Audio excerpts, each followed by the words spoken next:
வணக்கம். ஆகாஷ்வாணி புதுச்சேரி செய்திச் சுருக்கம் வாசிப்பவர் ஆதவன்.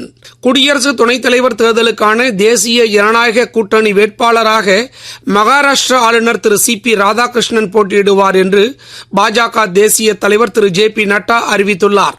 மேலும் குடியரசு துணைத் தலைவரை போட்டியின்றி ஒருமனதாக தேர்ந்தெடுக்க பிஜேபி பேச்சுவார்த்தை நடத்தி வருவதாகவும் திரு ஜே.பி. நட்டா தெரிவித்தார். திரு சி.பி. ராதாகிருஷ்ணன் ஜார்க்கண்ட் ஆளுநராக பதவி வகித்த போது தெலுங்கானா ஆளுநர், புதுச்சேரி துணைநிலை ஆளுநர் பதவிகளையும் கூடுதலாக வகித்தார். அடுத்த மாதம் 9ஆம் தேதி குடியரசு துணைத் தலைவர் தேர்தல் நடைபெறும். குடியரசு துணைத் தலைவர் தேர்தலுக்கு மனு தாக்கல் செய்ய வரும் 21ஆம் தேதி கடைசி நாளாகும். காரைக்கால் மாவட்ட புதிய ஆட்சியராக திரு ரவி பிரகாஷ் இன்று காலை பொறுப்பேற்றார். முன்னர் புதுச்சேரி மாவட்ட ஆட்சியர் திரு குலோத்துங்கனுக்கு கூடுதல் பொறுப்பு வழங்கப்பட்டிருந்தது. நீரிழிவு மற்றும் உடல் பருமன் பிரச்சனைகளுக்கு நவீன மருத்துவத்தையும் பாரம்பரிய முறைகளையும் ஒருங்கிணைத்து முழுமையான தீர்வு காண வேண்டும் என்று மத்திய அறிவியல் தொழில்நுட்பத்துறை இணையமைச்சர் திரு ஜிதேந்திர சிங் புதுடெல்லியில் நடைபெற்ற நூல் வெளியீட்டு விழாவில் வலியுறுத்தியுள்ளார்.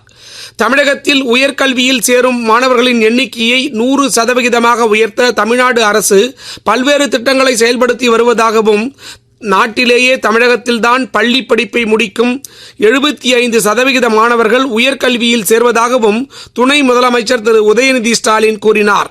மேலும் மாணவர்கள் வகுப்பறைக்கு வெளியிலும் அறிவுத்திறனை வளர்த்துக் கொள்ள ஏதுவாக மதுரை, கோவை, திருச்சி உள்ளிட்ட இடங்களில் நூலகங்கள் அமைக்கப்பட்டு வருவதாகவும் அவர் குறிப்பிட்டார்.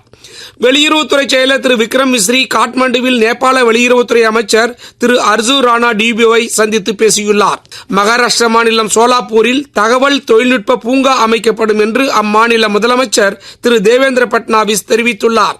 தமிழகத்தில் இயக்கப்படும் 21 ரயில்கள் வரும் 18ஆம் தேதி முதல் கூடுதலாக 38 இடங்களில் நின்று செல்லும் என்று தெற்கு ரயில்வே அறிவித்துள்ளது. இத்துடன் இந்த செய்திச் சுருக்கம் நிறைவு பெறுகிறது.